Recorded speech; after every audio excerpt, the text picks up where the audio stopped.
governo é como feijão. Só funciona na panela de pressão. Essa fidelidade que faz com que a pessoa, portanto, se sinta na obrigação de se manter silente em relação aos erros que ele comete é suicida. Eu penso assim, eu sou seguidor de Cristo. Jesus me chamou, ele me salvou e eu decidi segui-lo. Eu tenho meu candidato, minha candidata, a partir do momento que a pessoa ou ele entrou, eu sou seguidor de Cristo. Então, eu sempre falo isso, as pessoas não entendem.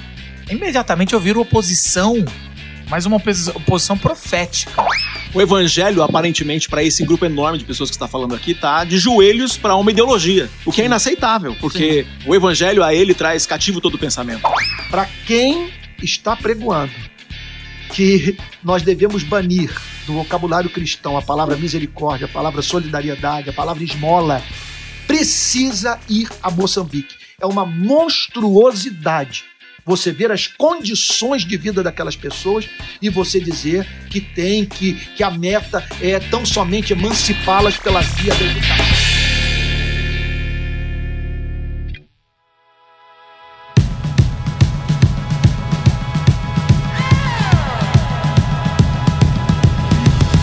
Estamos de volta mais uma vez de novo.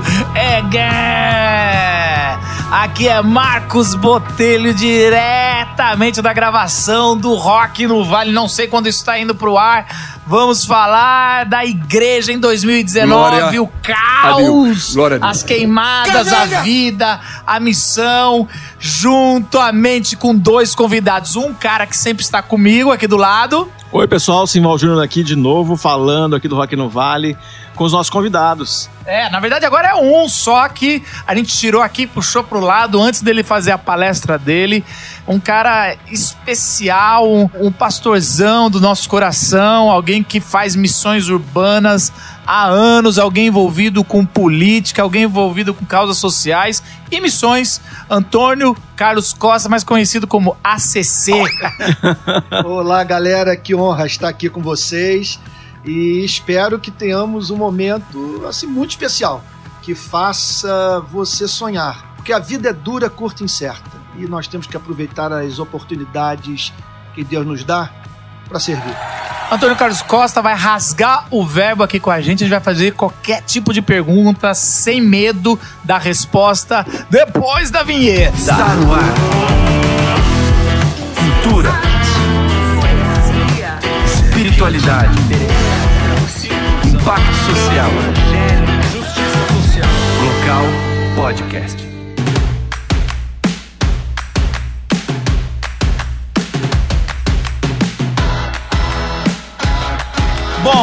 Bom, seu Antônio, vem cá. A gente tá no meio, assim, só para a gente identificar o nosso público, mas a gente tá no meio das queimadas. Eu queria que você fizesse um panorama rápido pra gente começar esse papo. Como é que você tá vendo o Brasil hoje? O Brasil hoje, depois eu quero perguntar sobre a igreja, mas primeiro o Brasil agora, final de agosto, Brasil 2019. Olha, eu me sinto num trem sem maquinista, num ônibus sem motorista. Você olha para quem ocupa o mais alto posto da República e não vê projeto de nação, não vê direção, não vê exemplo. Continua usando de truculência, de uma estupidez injustificável, insultando pessoas. E tudo isso associado ao movimento evangélico, pior do que tudo, ao cristianismo, ao próprio evangelho, de modo que hoje nós estamos diante de um desafio missionário, que é o de alcançar os milhões de brasileiros que estão escandalizados com o apoio efusivo da igreja e acrítico ao presidente da República. E em conexão a isso, a confusão estabelecida na cabeça do povo brasileiro, porque o que significa o evangelho para o brasileiro em razão do discurso da igreja, do que está sendo comunicado, das pautas que a igreja está endossando. Cabe tudo. O próprio sentido da palavra evangélico hoje é de difícil definição. Cabe tudo também. Portanto, eu penso que a igreja deveria se adiantar aos fatos. E antes de acontecer o pior, ela se posicionar e dizer que o que está ocorrendo e sendo feito no nome dela, usando o evangelho, é inaceitável. É inaceitável, é incompatível com o evangelho. Então, nós vivemos nesse agosto, hoje, então, 24 de agosto, né, que é o dia da gravação, nós estamos num cenário muito desencorajador. São 50 milhões de brasileiros sem nenhum amparo social.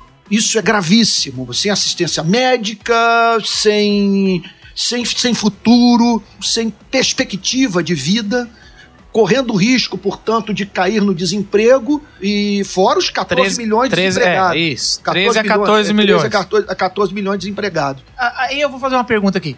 Você acha que hoje o nosso presidente... Porque eu sempre fiquei pensando, não é possível que essa inúmera sequência de respostas idiotas vinda do nosso presidente seja apenas porque ele é uma pessoa despreparada. Porque a gente teve a Dilma, que era extremamente despreparada também, que falava absurdos, e aí agora a gente tem ele, que parece que é mais despreparado ainda. Além de despreparado, tem um nível de maldade, que pelo menos a Dilma, pelo menos eu não via tanto essa maldade. E aí, você acha que isso é pra fazer uma nuvem de fumaça, que agora é literal também? Porque eu não sei se no Rio tava assim, mas em São Paulo, semana passada, deu 3 horas da tarde e a gente tava à noite em São Paulo, porque veio uma nuvem densa por causa desse fogo. Cheiro de fumaça, um cheiro de da fumaça cidade insuportável. toda. Foi assim uma coisa, terça passada foi terrível. Então você acha que em vez do cara dar uma resposta, ele fica... ele vai lá e culpa as ONGs, que é uma coisa absurda. Sendo que ele favoreceu... todo mundo sabe que uma das maiores bancadas que o elegeu é a bancada ruralista. Ele liberou fazer a Amazônia virar um pasto. Um pasto, sempre falou isso. E aí agora ele joga assim uma coisa absurda, fala que não tem prova, porque eu digo assim, o que o PT fez por baixo dos panos, a corrupção toda, ele faz na frente, ele faz nepotismo, ele faz tudo na frente, assume, e o público dele, aquele núcleo duro, 20%, que é fanático, que é idólatra, aplaude, e aí ele não dá uma resposta. E a gente fica perdido, a gente fala... Mas, presidente, a gente precisa de uma resposta, direção. Você foi eleito para dar direção para resolver problema de desemprego, para resolver problema desse desmatamento, para resolver problema de amparo aos necessitados. Você acha que isso é uma estratégia, ou é uma ignorância, ou é uma coisa do demônio? O que é? Não, eu acho que é uma mistura de algumas coisas de fácil identificação. Por um lado, é o temperamento dele. Ele sempre foi assim. Agora, por outro lado, ele me faz lembrar muito uma comediante brasileira que morreu, me parece, uma coisa de 2 anos, a Dercy Gonçalves. Uma vez eu vi uma entrevista da Dercy Gonçalves, na qual ela disse a seguinte coisa: eu nunca gostei de falar palavrão, mas eu percebia que quando eu falava palavrão, as pessoas gostavam, morriam de rir, aí eu passei a falar palavrão. Foi interessante para minha carreira ser desbocada. Então é claro que essa truculência dele agrada uma parcela da sociedade brasileira, que se orgulha de se insurgir contra o chamado politicamente correto. Então, que em nome da sinceridade, em nome da liberdade de expressão, em nome de um cerceamento do que se pensa, do que se acredita supostamente, a pessoa se sente no direito de ser estúpida. De falar quase tudo. De ser mal educada. Porque sem nem pensar. O que está acontecendo hoje... Parece que não pensou, né? Nesse exato momento, agora, 24 de agosto de 2019, nós temos um presidente da República com graves problemas com o setor agropecuário, que deve estar desesperado, porque em razão das declarações dele referente à queima da floresta amazônica, não é que a mata inteira está em chamas, mas há focos de incêndio que chamaram a atenção da NASA. Nós temos fotos de satélite, e isso num contexto em que ele ignorou os relatórios enviados por Instituto de Pesquisa de reconhecimento internacional das ONGs que atuam. Ele, em primeiro lugar, ele negou, depois atribuiu às ONGs os incêndios, que é uma coisa... Um presidente da República fazer uma afirmação pública, sem lastro, sem base em dados concretos. Também eu quero entender essa assessoria. Por isso que eu acho, não tem assessoria. Eu acho, então, por isso que eu acho que concreto. É muito melhor ele falar, em vez de ele falar, tô perdido, não sei o que fazer, ele joga mais uma polêmica vazia, ele encobre toda a milícia, os laranjas que os filhos dele, e tudo essa coisa feia que ele tá fazendo do COAF, até a própria agora que tá assumindo, né? O Dallagnol tá começando a declarar que até o Bolsonaro... Não, ele está indo contra a pauta, Marcos, ele está indo contra a pauta que o elegeu, contra a pauta dos setores conservadores da sociedade. O Dallagnol declarou agora, ele está agindo contra a Lava Jato, em razão do propósito de defender a família dele. Ele está numa relação complicadíssima com o ministro Moro. Está no campo do milagre o Moro não renunciar. O Moro, sabe, a relação está esgarçada, isso é visível. Sabe? Então, com problemas com a Polícia Federal, problemas com a OAB, insultou o presidente da OAB. Então você multiplica os casos, quer dizer, ele está fazendo com que setores inteiros da sociedade brasileira se disponham contra o presidente da República. Só que o presidente da República é o presidente da minha República, da sua República, da nossa República, sabe, composta por mais de 200 milhões de pessoas. Sabe, nós estamos falando, portanto, de um país em crise econômica, com desemprego, com pessoas que estão agora vivendo abaixo da linha da miséria e que não viviam assim, e que precisa de uma resposta, precisa de serenidade, precisa de projeto de nação, precisa quem seja capaz de fazer pontes entre os brasileiros, e ele não está demonstrando capacidade de fazer isso. Agora, vale a pena ressaltar o seguinte ponto. Como alguém já disse, governo é como feijão. Só funciona na panela de pressão. Essa fidelidade que faz com que a pessoa, portanto, se sinta na obrigação de se manter silente em relação aos erros que ele comete, é suicida. Porque está precipitando o Brasil, está levando o Brasil para um buraco pior ainda. Nós corremos o risco de um racha institucional.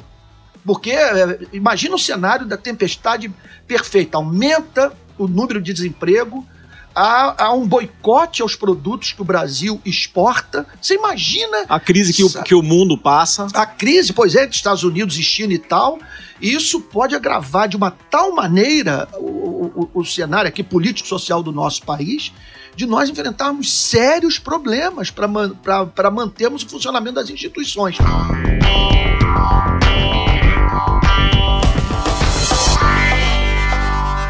Agora entenda, você que está nos ouvindo hoje, talvez você esteja dizendo, pô, os caras eles quer dizer, estão dedicando o programa inteiro para bater no presidente da República. Não é bater no presidente da República.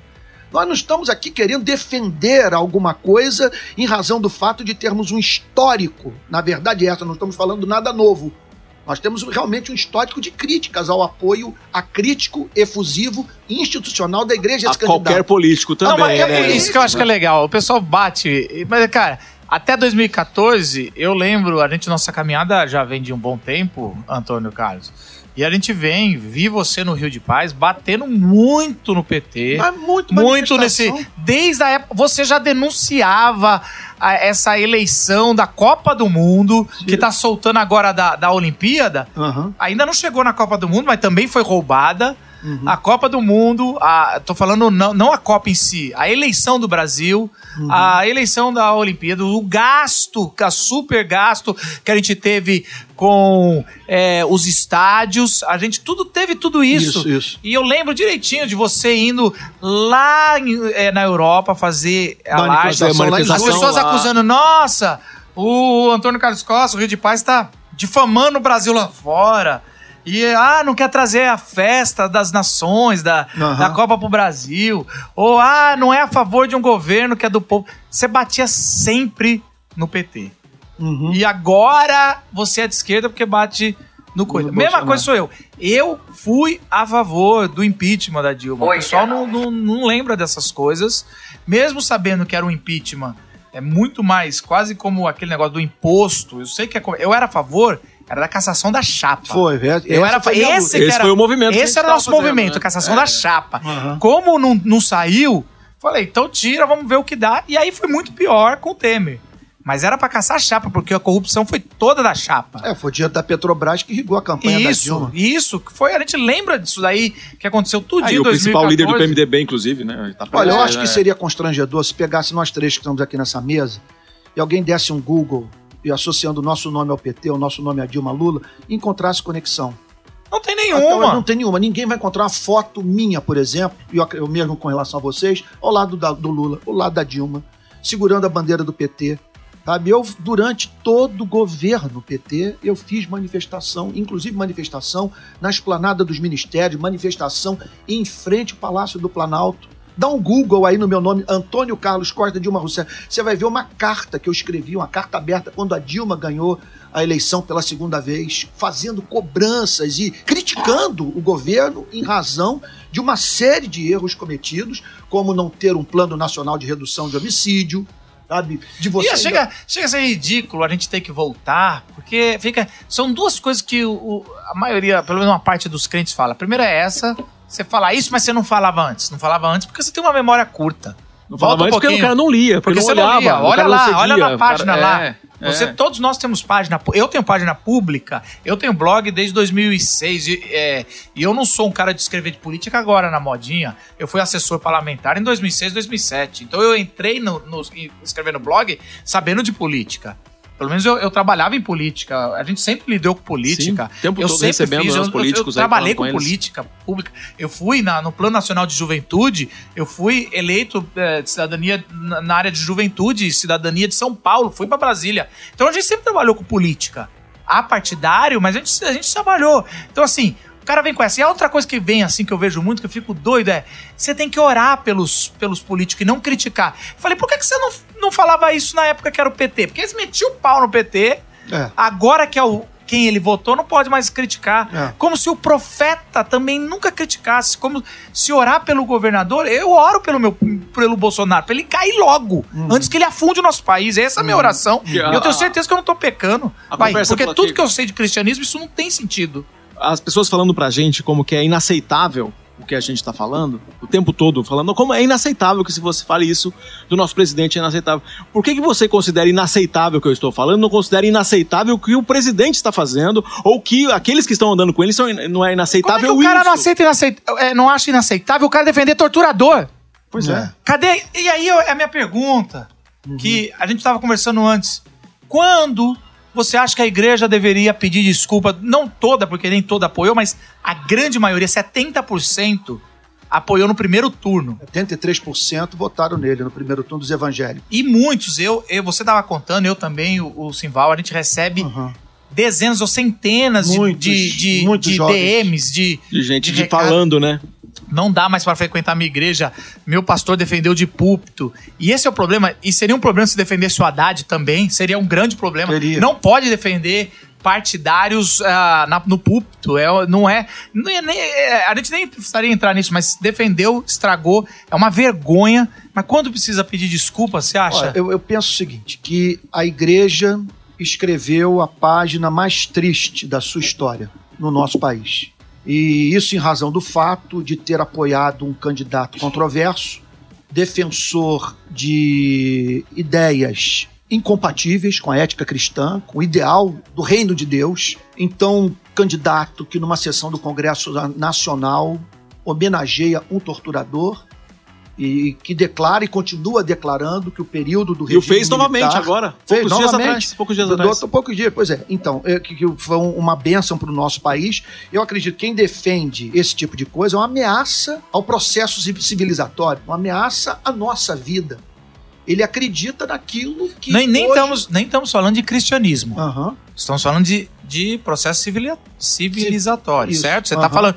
Nem estamos falando de um cristão, seguidor de Jesus Cristo, que foi torturado injustamente, que do primeiro século que os cristãos foram torturados e que depois comete o erro nas cruzadas de torturar. Nem é isso. A gente está falando só sobre ser humano, né? Não, sem dúvida. O problema é que é uma fidelidade que não faz sentido. Eu vou me manter fiel a um presidente que diz apoiar o cristianismo, que se diz cristão, um presidente que defende supostamente algumas pautas da moral da igreja evangélica brasileira e que, contudo, tem um comportamento público que causa perplexidade até mesmo nos não cristãos, porque envolve ataques desferidos contra valores que são compartilhados pelo mundo livre.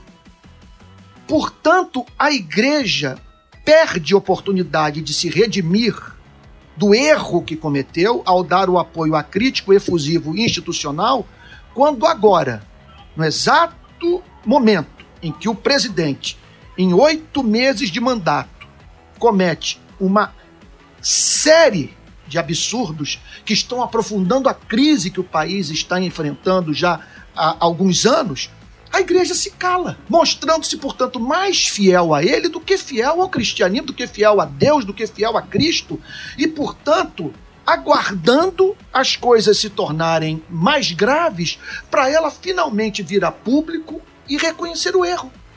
Aí quando já será muito tarde. Esse é o momento agora da igreja se redimir. A igreja precisa entender que está diante de 3 problemas graves. Problema número 1, a quantidade de jovens que não consegue mais se imaginar dentro de igreja evangélica em razão do fato de não terem sido respeitados em suas igrejas ao a igreja dar o apoio incondicional institucional ao candidato Jair Bolsonaro. Isso a gente vê. Segundo lugar. Isso a gente ouve o tempo todo. Isso que eu tô falando, a gente faz missões urbanas. A nossa experiência na Glocal, a gente vê isso demais. Não piso mais em igreja. Tava a igreja, não vê. Eu vou pregar por aí, os jovens, eu tô vivendo isso no país inteiro. Quando eu chego no templo, é jovem correndo, me abraçando, começando a chorar. Isso, igreja histórica, presbiteriana, batista. Isso, todas as denominações. Não é só pentecostal, não. O que eu ouço é: você me ajudou a recobrar a sanidade mental. Pensei que eu havia enlouquecido, porque todos indo numa direção e eu dizendo, eu não concordo com isso. Então a igreja está diante desse fato. O que fazer com esses que... Esse é o número 1, você falou 3. 3. O segundo lugar é como redefinir o evangelho para o brasileiro. Como fazer com que o brasileiro compreenda a mensagem clara do evangelho, bem como as suas implicações morais. Porque hoje, para o brasileiro, para milhões de brasileiros, é pauta do evangelho você botar uma arma de fogo na cintura de cada cidadão brasileiro. Que isso é uma coisa que o cristianismo endossa. Que o cristianismo endossa a tortura. Que o cristianismo endossa a supressão de liberdades democráticas. Esse é um problema, então. Qual é o significado do evangelho? Hoje é uma grande confusão na cabeça do povo brasileiro. E terceiro e último lugar, é como alcançar os não cristãos que não se imaginam mais dentro de uma igreja em razão do apoio que a igreja deu e continua dando ao Jair Bolsonaro. É muito evidente que a igreja caiu num laço. O antipetismo fez com que a igreja negociasse o compromisso com o evangelho. O zelo pela consciência daquele que ainda não conhece a Cristo. De maneira que a igreja banalizou 2 valores que não se negociam, que são os principais vetores da atividade missionária da igreja. Defender o evangelho e fazer com que não cristãos se afeiçoem por Cristo. Mas não cristãos não se afeiçoarão com Cristo se não se afeiçoarem por aqueles que proclamam a Cristo. E quando nós pregamos a Cristo de modo odioso, quando nós temos um comportamento que causa escândalo, repulso, é aquilo lá da carne sacrificada ao ídolo, sobre o que o apóstolo Paulo fala. Nós não nos abstivemos do comportamento escandaloso, movidos por uma revolta, movidos por uma ira, por um desejo, em certa parte, justo por mudança, que o PT é responsável pelo que nós estamos enfrentando hoje. Sim, o PT é responsável. Ele elegeu Jair Bolsonaro. Eu sou oposição ao Bolsonaro, é claro, em razão de tudo que ele defende, embora espero que ele passe por um arrependimento, que ele se converta, que ele mude de ideia e que o governo dele seja um sucesso, mas com as ideias que ele defende, com esse comportamento, enquanto ele não se arrepender, não há como defendê-lo. Temo a Deus. E o PT, então, me juntar ao PT para fazer oposição a ele, inimaginável, enquanto o PT não se arrepender do que fez.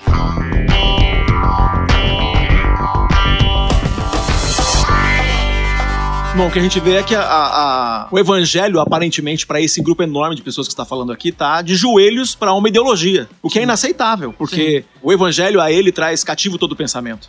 Uhum. E tá invertido. Tá invertido. Para milhões de pessoas, como a gente está falando aqui, ele não consegue ter essa perspectiva. Hoje qualquer lado que você optar de modo acrítico, você vai ter problemas. Ao fazer essa opção, continuar tendo liberdade para pregar o evangelho e sendo levado a sério. Eu procurei um post que eu coloquei aqui, na época da eleição, que mencionava Niebuhr. Ele argumentava sobre o pensamento humano, que sempre eleva algum valor ou objeto finito à posição de resposta. No caso, aqui eu coloquei, grifo meu, direita ou esquerda. Dessa forma, a gente sente que conserta as coisas e que todos que se opõem a nós são todos maus. Mas, como todas as idolatrias, essa também é cega. E aí, a frase é: se não consegue ser crítico do seu candidato, você não é eleitor, você é devoto. E a gente está lidando com os devotos de Bolsonaro, que não conseguem fazer uma... E é uma devoção em nome de Cristo, e uma devoção a um presidente da República que está aprofundando uma crise que causa infelicidade para milhões de seres humanos criados em mais semelhança de Deus. Eu penso assim, eu sou seguidor de Cristo. Jesus me chamou, ele me salvou e eu decidi segui-lo.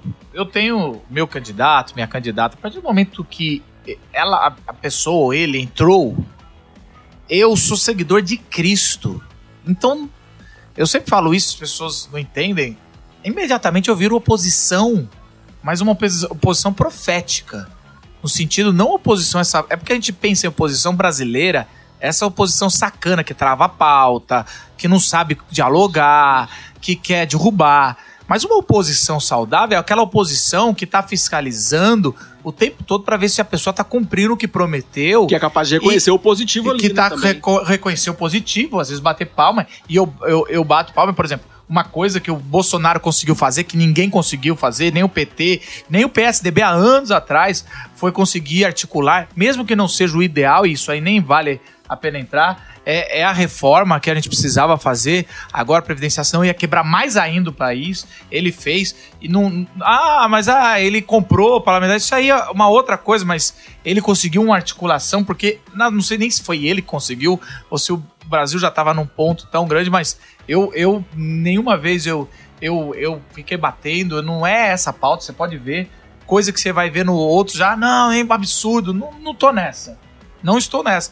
Agora, realmente não dá, é tanto anticristianismo, é tanto anti o valor que a gente prega, e é interessante porque, por um lado, economicamente é um esquizofrenismo que beira a ignorância, porque quando ele tem as duas âncoras do seu, para não ser totalmente ignorante esse governo, ele pegou duas âncoras, que são âncoras que teoricamente ia sustentar ele ali para conseguir juntar mais do que aquele núcleo grosso que eu chamo de 20%. Que o núcleo duro, né?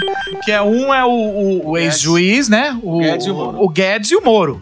Então o Moro tá totalmente fraco, é o que você falou. O Moro começou a sofrer. O Moro ia sofrer, o Moro é mais político do que a gente pensava. O Moro, esse vazamento, o vaza-jato já deu uma enfraquecida nele. Se o Moro começar a ir a favor do COAF e tudo mais, agora aí o Bolsonaro vai atacá-lo mesmo. Mas o Guedes, ele é totalmente a favor do Estado menor. Mas o jeito que o Bolsonaro ataca as instituições não governamentais, parece que é só o Estado inchado que pode ter alguma legitimidade. Um Estado inchado liderado por ele. Porque quando era do PT não dava.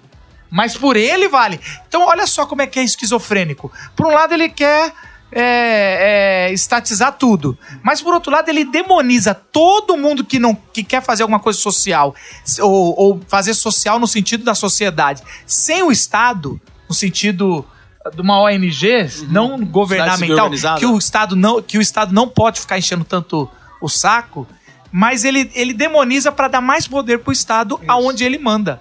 Olha como é que é esquizofrênico isso. E agora, Marcos, eu fico imaginando nesse momento um ouvinte do seu podcast pensando na seguinte coisa: cara, por que esses três homens não prega um evangelho tão Esse cara já desligou. Esse cara já desligou o podcast. Ele precisa entender o seguinte, que ao nos posicionarmos contra, ainda que numa crítica ou outra nós estejamos sendo ácidos demais, ainda que talvez nós estejamos faltando com assimetria, estejamos violando princípios, sabe, falando de uma forma por demais apaixonada, ainda que nós estejamos aparentemente nos tornando monotemáticos, hoje nós estamos dando direito para qualquer jovem, qualquer escola pública, em qualquer universidade, dizer em sala de aula: o voto evangélico não foi unânime, não houve homogeneidade. Isso eu acho de um valor que não tem tamanho, porque a conta vai ser alta, a conta que a igreja terá que pagar, se esse governo naufragar. Hoje a conta já está alta, né? Pois é um horror, porque a perda da credibilidade, setores inteiros da sociedade brasileira estão surdos à voz da igreja, simplesmente ignoram a igreja. Agora, se as coisas piorarem, a conta vai ser alta, porque está esse selo hoje sobre a igreja. A igreja elegeu esse presidente da República.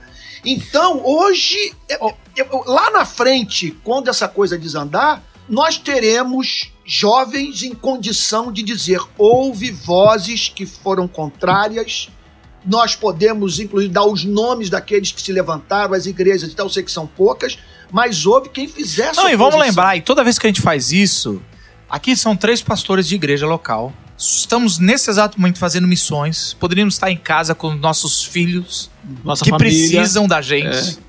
Estamos abrindo, quantas vezes a gente chega em casa, às vezes com crise em casa, porque a gente está fazendo missões.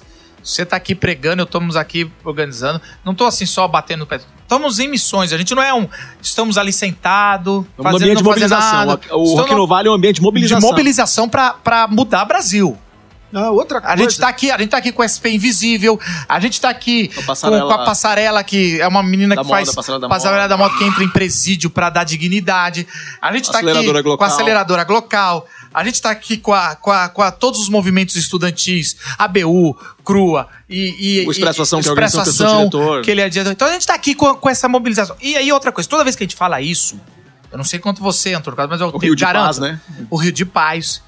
A gente perde gente na nossa igreja, às vezes, que não entendem, que deveriam entender, é o meu pastor, vou pelo menos dar um voto de confiança. A gente perde gente dentro de casa e perde, às vezes, apoio financeiro. Sim! Não estamos. Não é só uma critiquinha. Porque às vezes o cara vai lá e é um hater e faz uma critiquinha. Não. Desde que eu falei, cara, eu não posso me calar. Eu cheguei a me isolar.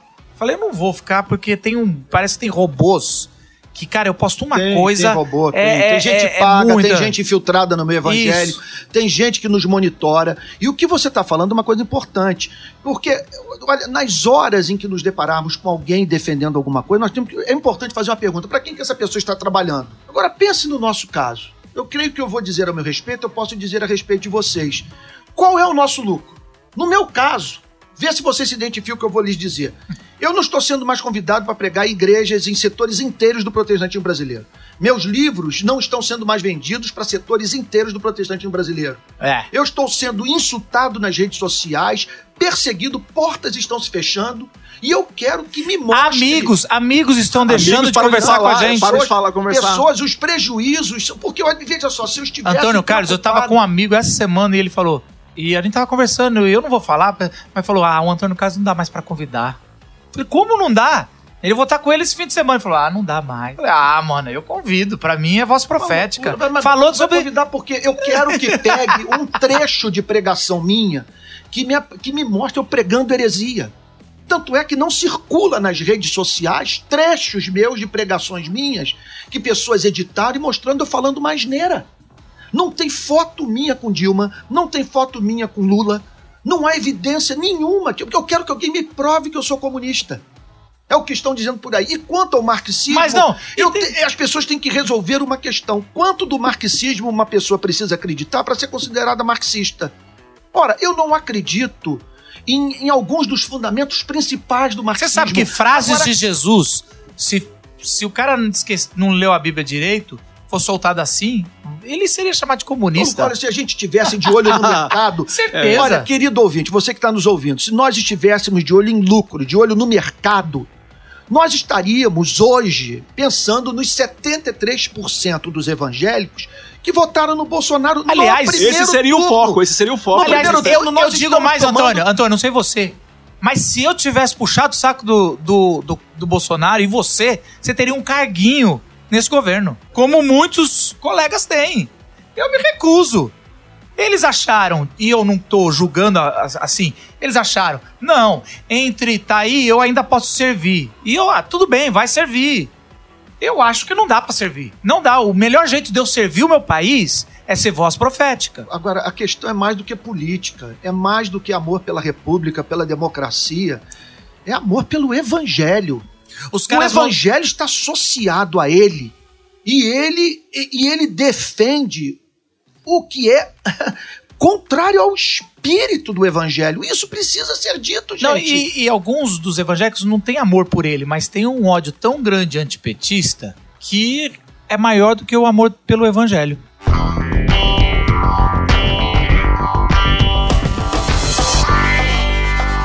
Agora, eu queria que você falasse, Antônio Carlos, aquele outro lado que você estava falando com a gente sobre, por exemplo, os nossos ouvintes, talvez muitos que estão aqui agora, falando, é isso aí, tem alguns falando, cara, que bom, tem uma voz que eu concordo, tal.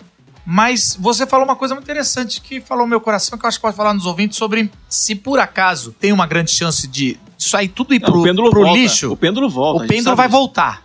Um dia... Vai voltar. Um dia ele vai voltar. Um dia ele vai voltar. E muitos vão estar com o rabo entre a perna. Sabe assim? E você falou uma coisa que aconteceu no primeiro século que pode acontecer agora. Fala de novo. Isso eu estava dizendo antes do programa, pro Marcos, pro Simval, pro Jaziel, pra Ivone e tal, da controvérsia donatista, que houve a perseguição aos cristãos. Entre os cristãos, houve os que resistiram à perseguição, não negaram a Cristo, entre os quais muitos morreram, e houve aqueles que negaram a Cristo, que na hora, portanto, de se imaginarem numa arena, tendo que enfrentar gladiadores, leões, serem cerrados ao meio, preferiram negar a fé. Passou a perseguição. Esses que negaram voltaram para a igreja pedindo reconciliação. E aí, então, os que deram tão glorioso testemunho de fé, que foram perseguidos, às vezes mortos, caíram parentes no mortos. laço da soberba, da falta de misericórdia, da falta de perdão, de compaixão. Eles resistiram à entrada destes, que queriam retorno para a comunhão da igreja. E não apenas isso, houve aqueles que chegaram a questionar a validade dos sacramentos ministrados por pastores que negaram a fé na perseguição.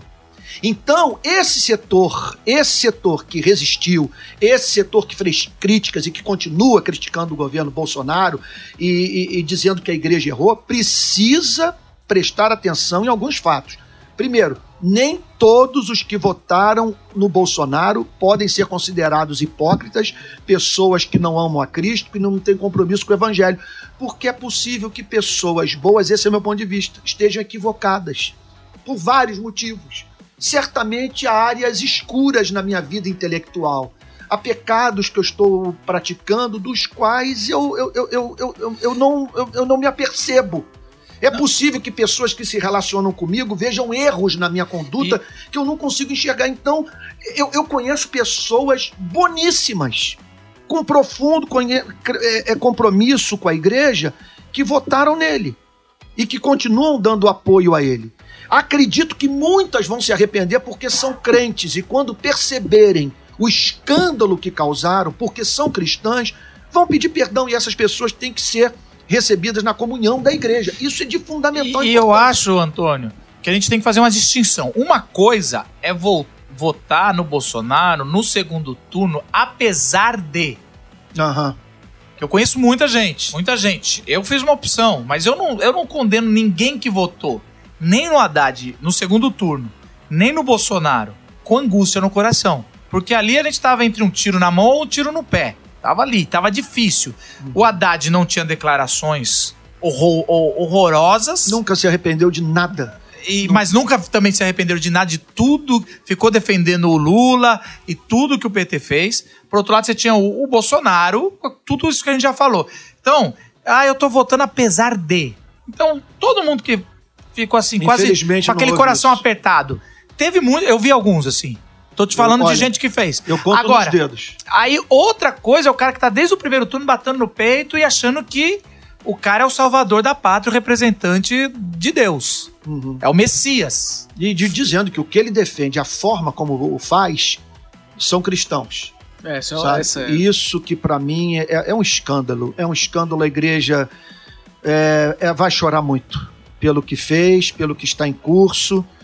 E eu espero em Deus que, antes que o pior aconteça, que a igreja, diante de fatos que estão aí, como esse episódio da Amazônia, um presidente da República negar fatos, fazer acusações levianas, depois levar um pito do presidente da França. Meu Deus! Dos membros do G7 repreenderem e declararem que ele está se mostrando incompetente a administrar um patrimônio da humanidade. Aí o cara me ele fala... ter que vir em rede nacional a fim de falar o que deveria ter sido falado desde o início.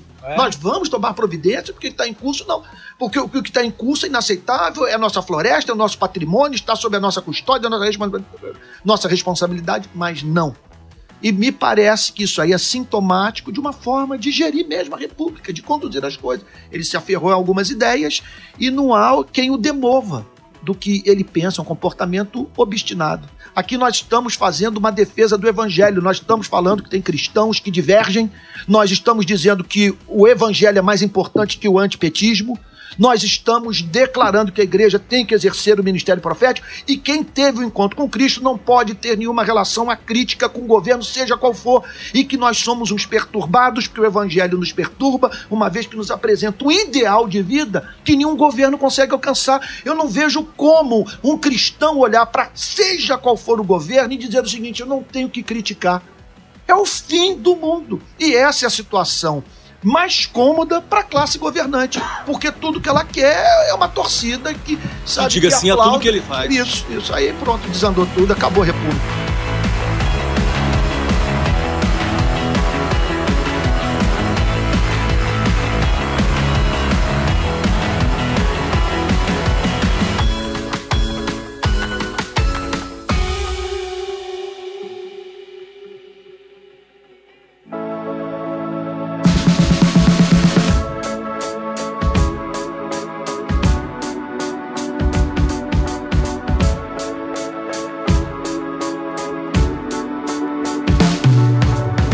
A gente quer ir para mais um assunto, para nossa conversa aqui. A gente tem acompanhado nas redes sociais e porque a gente tem um amigo trabalhando com você numa causa que é tão importante, tão profunda da miséria que está fora daqui do nosso país também, a miséria que faz os nossos irmãos africanos, de Moçambique especificamente, sofrerem. Eu queria que você contasse um pouquinho aí desse histórico, da tua experiência que aconteceu na situação lá em Moçambique, dos 2 furacões. Isso. Que você chegou lá na semana, naqueles dias do caos. Isso. E aí, algumas coisas que a gente que se encontra com o Rio de Paz dando recado social na local e tudo que a gente conseguiu juntos aí ver acontecendo, né? Eu fico feliz de poder de tratar dessa questão, Sivaldo, de poder falar do que está acontecendo lá na África. É importante ser frisado que, vamos dizer o seguinte, você acabou de ouvir o que nós falamos, o que nós 3 comentamos, você está escandalizado. Bom, vamos dizer o seguinte, que eu seja um louco, mas não é uma loucura generalizada. Olha, eu subscrevo a Confissão de Westminster, eu sou reformado, eu creio na inspiração da Bíblia. Amanhã, domingo, dia 25 de agosto, eu estarei recebendo 40 novos membros da minha igreja. Estou pregando o evangelho no país inteiro. Você pode fazer um inventário. Você não é anticapitalista, tem bastante gente empreendendo, fazendo coisas. Isso é uma outra loucura também. Eu tenho horror ao regime Você quer um bom salário para viver com a sua família, né? Eu tenho horror à Venezuela. Eu acho que... É horrível o que fizeram na Venezuela. O que estão fazendo. Cuba é um absurdo. O stalinismo marxista, o comunismo. Eu sou contra a supressão de liberdades democráticas. Eu sou contra totalitarismo de direita e de esquerda. E o meu pensamento é europeu. Eu já tenho dito isso a exaustão, mas teimo e insisto em dizer que eu sou marxista. Eu amo o modelo do norte da Europa, o modelo da Finlândia, da Noruega, da Suécia, o modelo alemão, o modelo francês de sociedade, economia de mercado, democracia, Estado democrático de direito e o Estado assumindo, portanto, algumas responsabilidades básicas, educação, saneamento básico. Isso, assumindo alguma... E outra coisa, eu quero viver no modelo de sociedade que, se eu infartar, o Estado vai me amparar, que eu não vou ficar à mercê da misericórdia incerta da sociedade. Você imagine só, você faz um aneurisma hoje. Que modelo de sociedade você gostaria de viver? Você sabe que está sujeito a isso. Aparece um nódulo no seu corpo e aí você fica impossibilitado de trabalhar. Você imagina você perdendo todo o seu rendimento. Você imagina você não tendo como botar o pão dentro de casa. E há sociedades que equacionaram essa contingência trágica da vida. Eles disseram o seguinte: olha, vamos pegar parte da arrecadação dos impostos e vamos dedicar ao amparo desses, porque nós não vamos deixar ninguém para trás. Eu acho isso bonito pra caramba e é por isso que eu luto. Agora, voltando a Moçambique, porque ele está inserido desse pacote. Um país que quebrou. Quebrou. Foi o seguinte: eu não fui para a África inicialmente porque morria de amor pelo povo africano, porque o meu raciocínio era o seguinte: eu já estou envolvido com muitos problemas no Brasil, lutando pela redução de homicídio, trabalhando em favela, fazendo manifestação pública, combatendo a desigualdade social, pastor de igreja, escrevendo, viajando, então uma loucura o que eu estou vivendo. Mas eu recebi um convite da CEPAL para falar no primeiro Congresso Internacional em Moçambique, em Maputo, primeiro Congresso de Teologia.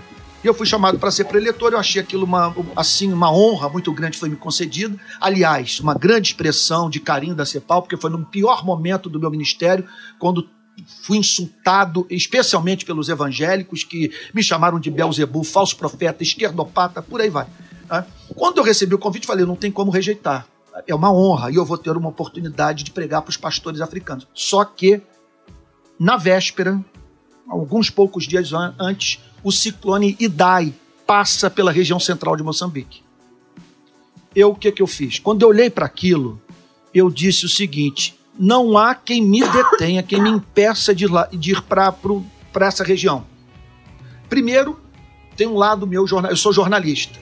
Eu tenho fome e sede de notícia, de tornar público o que as pessoas não conhecem, que eu acho de relevância, de utilidade pública, sabe? Que eu acho importante para a sociedade.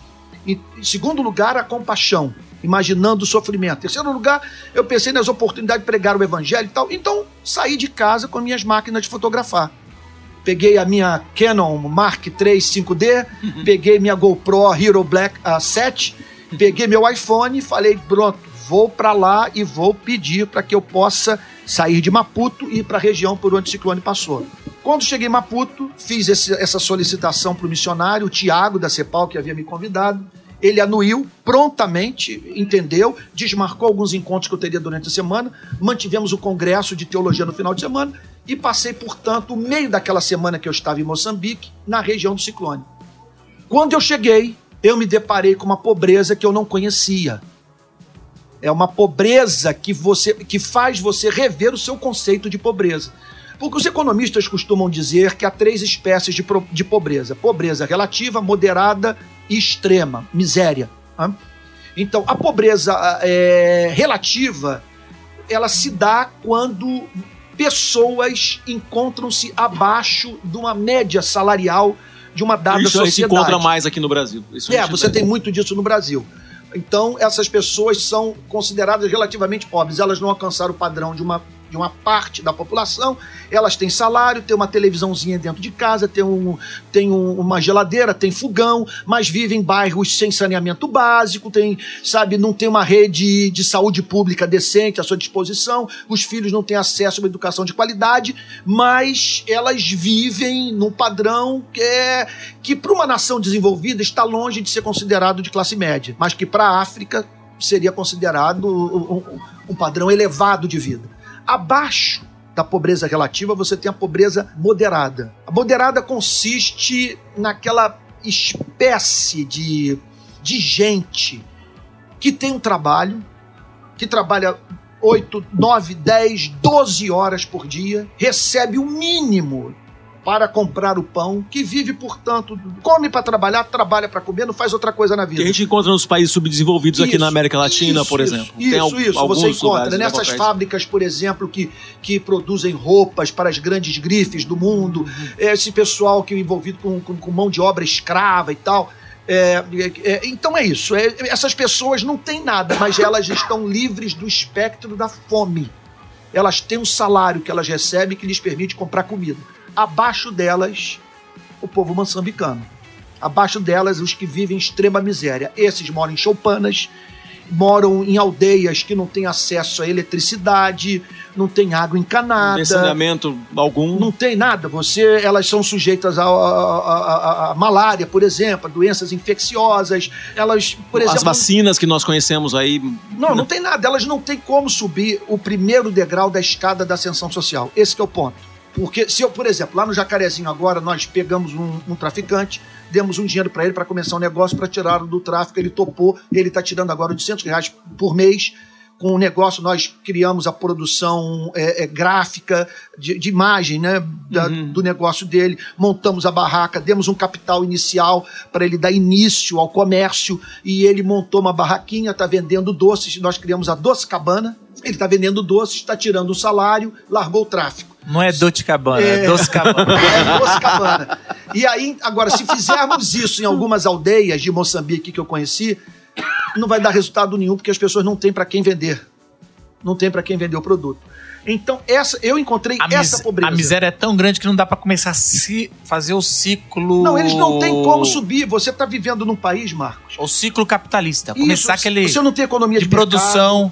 Você não produzir porque não tem quem consome. Não, você não tem indústria, você não tem comércio. Tem tráfico de drogas lá? Não tem, porque não tem desigualdade. Todos estão na miséria. Não tem nem o que vender. Eu não vi fuzil, eu não vi arma, eu não vi tráfico. Aliás, eu entrava e saía. Aliás, isso que é encantador. Quando nem o bandido, tráfico, se interessa pelo local...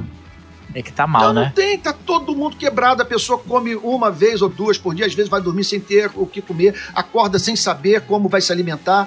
Eu vi pessoas lá vivendo à base de arroz, vivendo à base de milho, morando em choupanas, famílias numerosas, mães sem marido, marido morto.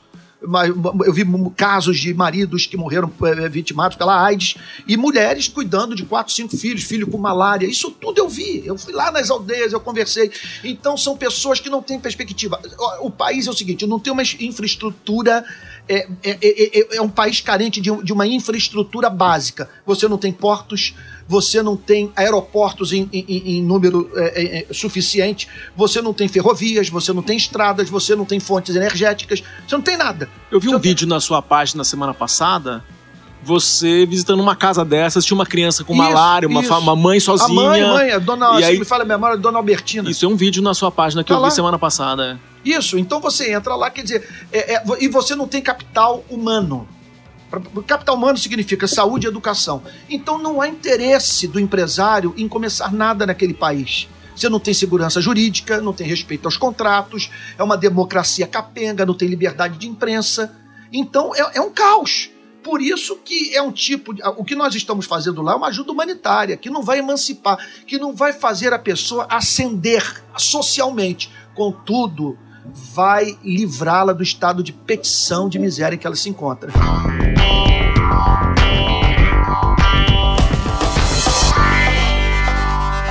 Ao chegar lá, ver a miséria chocado, eu comecei a fotografar.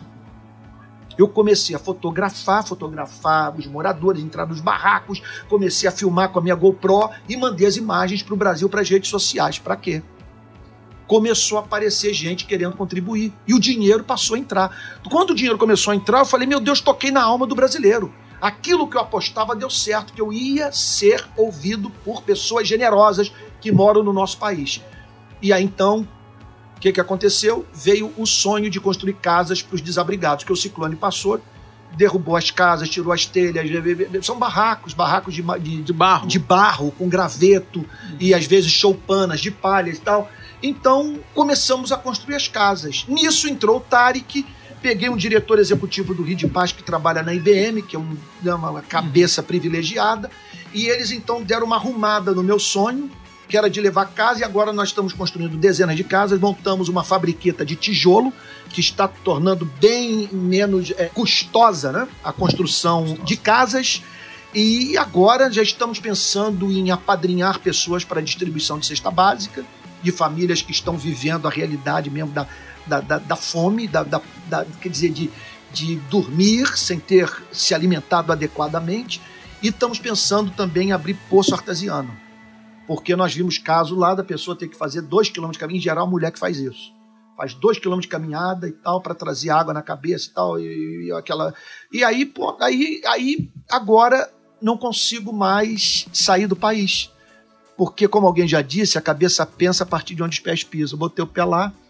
e passou a ser prioridade no meu ministério o combate à miséria, à pobreza extrema. Hoje nós temos no planeta 1 bilhão de seres humanos vivendo nessa condição, vivendo no estado de pobreza extrema. Acredito que essas pessoas deveriam ser prioridade das superpotências, sabe, das nações ricas. Nós deveriam ser prioridade. E no caso de Moçambique, falamos a mesma língua, temos vínculos culturais. Você chega numa aldeia daquela, você fala e é entendido. Eu acredito, portanto, que nós temos uma responsabilidade por Moçambique, especialmente em razão desse vínculo cultural com o país. E o povo gosta do brasileiro, é um povo muito dócil.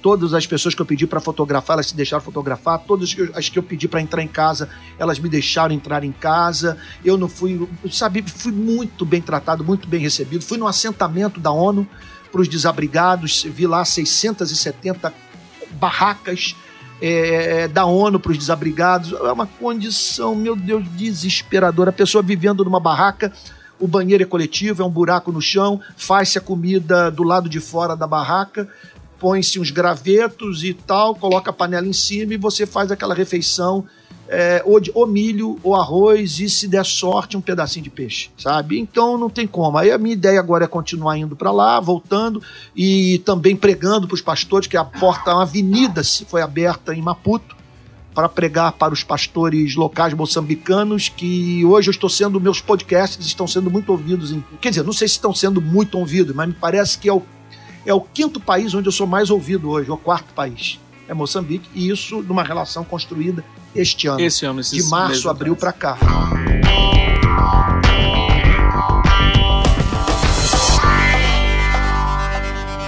Eu diria o seguinte, para quem está pregoando que nós devemos banir do vocabulário cristão a palavra misericórdia, a palavra solidariedade, a palavra esmola, precisa ir a Moçambique. É uma monstruosidade você ver as condições de vida daquelas pessoas e você dizer que a meta é tão somente emancipá-las pela via da educação, do trabalho. Não. Nós estamos falando de pessoas que não tem nada, você não tem economia de mercado, Antônio, você não tem emprego, não tem nada. Assim, eu vi várias vezes você subir favelas e você ir para cantos do Rio, não tô nem falando norte ou nordeste. No Rio de Janeiro, eu já vi vídeos seus eu não sei se é extrema pobreza, mas é uma pobreza de saneamento básico do córrego. A pobreza eu chamaria do segundo degrau.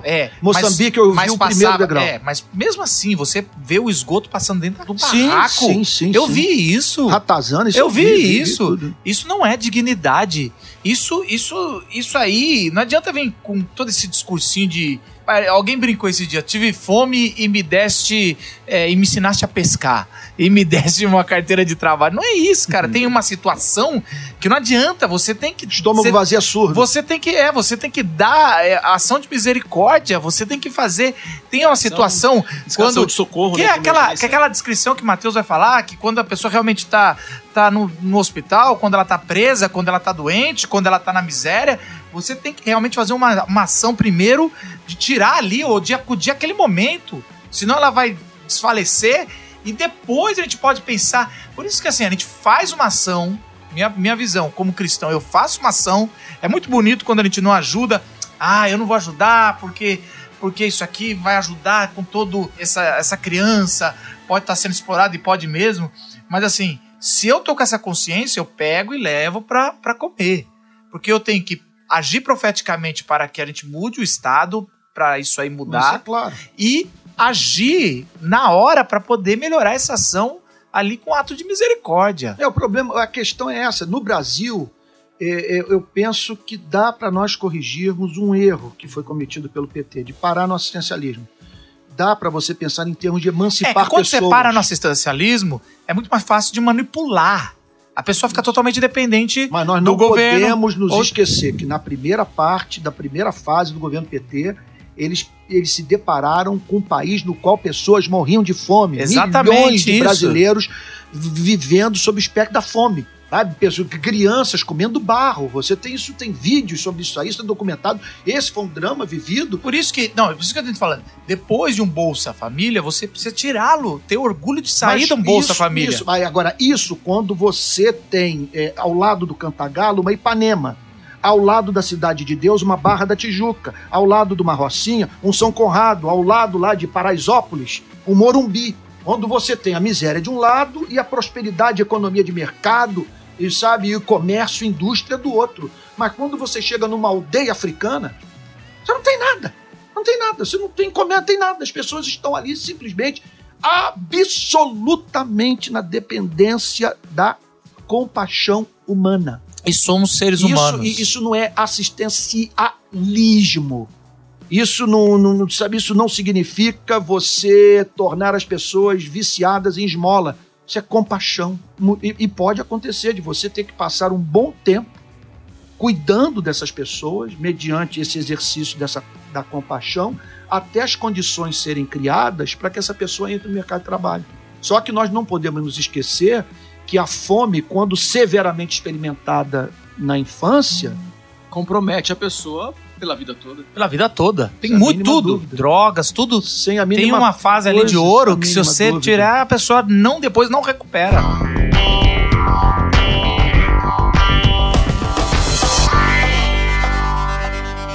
Foi muito bom bater esse papo, mas assim, para essa juventude que está nos ouvindo, a gente, só retomando aqui, eu acho que a gente tem que continuar sendo voz profética, não quer dizer que a gente está jogando contra, o que a gente quer mesmo é que esse Brasil prospere, dê oportunidade a todos, que a gente saia dessa crise, que o nosso presidente se arrependa. Eu não quero que ele caia, eu quero que ele se arrependa. Se ele não se arrepender, que ele caia. Eu torço pelo sucesso dele, mas desde que ele se arrependa. É isso aí. E depois pare de associar a minha fé com as atitudes deles. Você imagina o negócio. Vamos parar para pensar. Pense aqui comigo.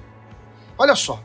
O Deus eterno, autoexistente, infinito, perfeito nos seus atributos, criador de Andrômeda da Via Láctea, o único ser autoexistente.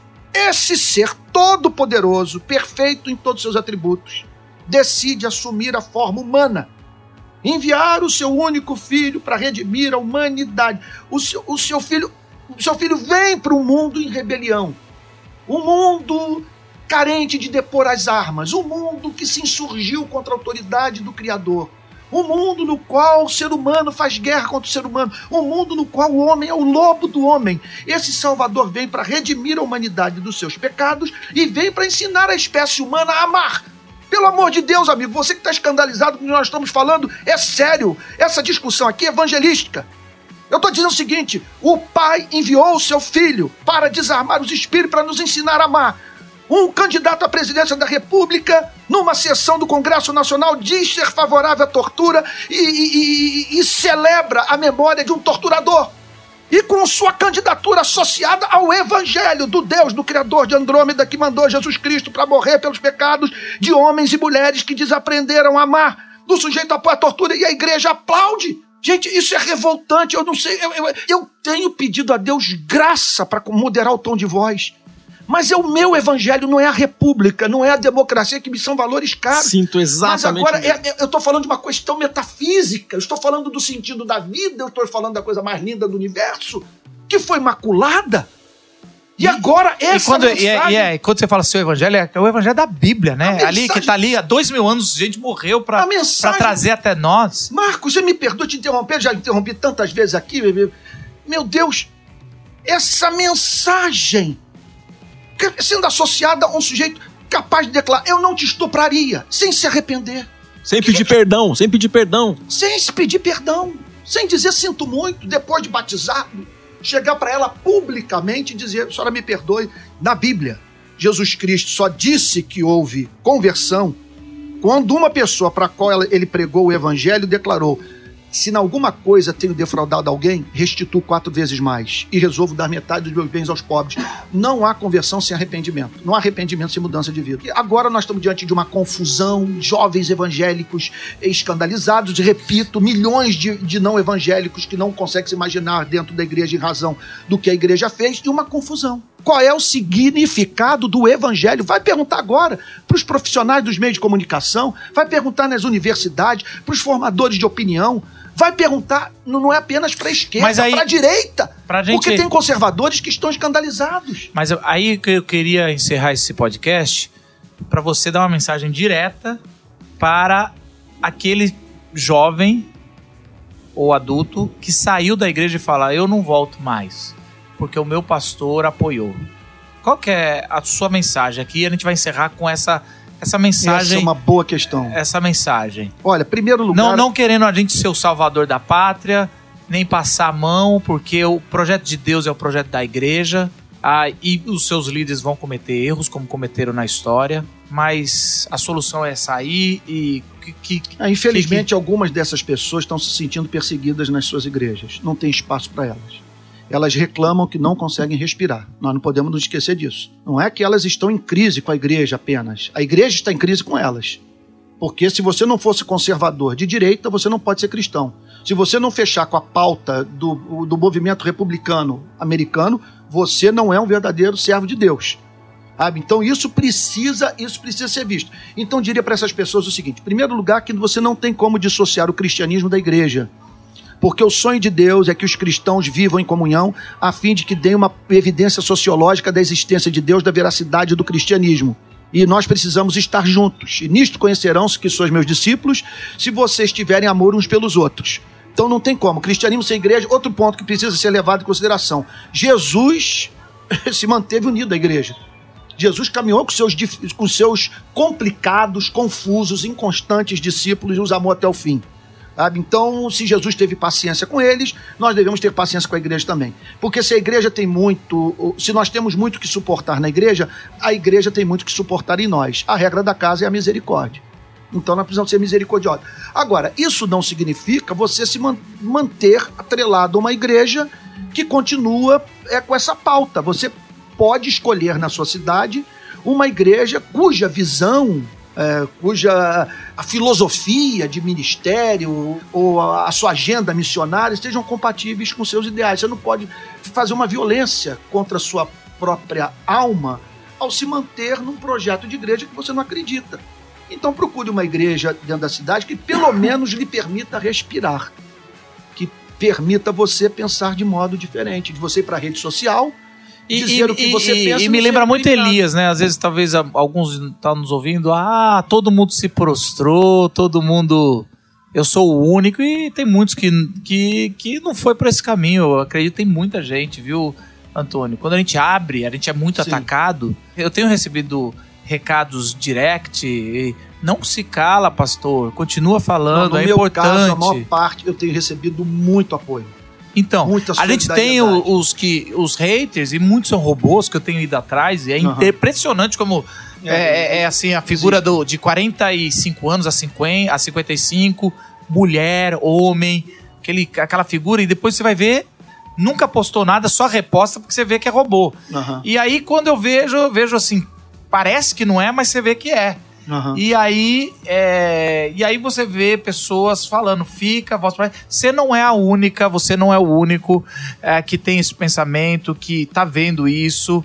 Eu gosto muito daquela sua palavra lá, que aconteceu no primeiro século e que agora, vamos agir com misericórdia quando as pessoas começarem a cair a ficha, porque eu já cometi erros, enganos, e não fica enfiando o dedo na cara, aí eu te avisei, querendo dar...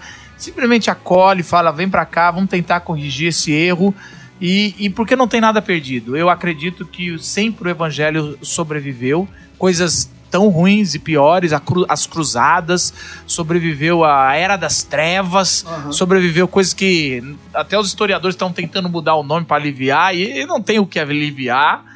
E eu acredito que a igreja de Jesus Cristo, que tem misericórdia do nosso país, vai sobreviver, porque é de Cristo e o poder é do Cristo e ele vai permanecer, apesar que a da cinza é fênix, mas não é fênix, é Cristo que ressurgiu das cinzas mesmo ao terceiro dia, e ele faz da morte a vida.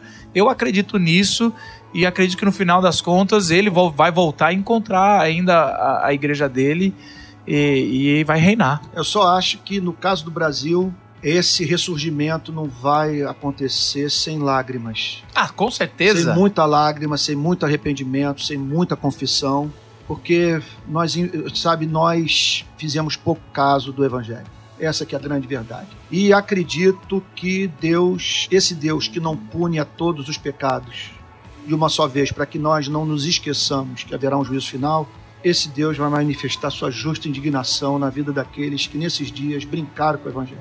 E estão em pecado os que perceberam que o barco está afundando e que, para não darem o braço a torcer, continuam mudos perante os descaminhos desse governo. Eu tenho para mim a palavra do momento é arrependimento, a fim de que essa igreja recobre sua credibilidade perante a opinião pública, apresente para a sociedade brasileira o real significado do Evangelho e o Espírito Santo não seja mais entristecido. Amém. Muito obrigado, Antônio. Muito bom ter te recebido aqui nessa boa conversa. Valeu, Antônio. Valeu.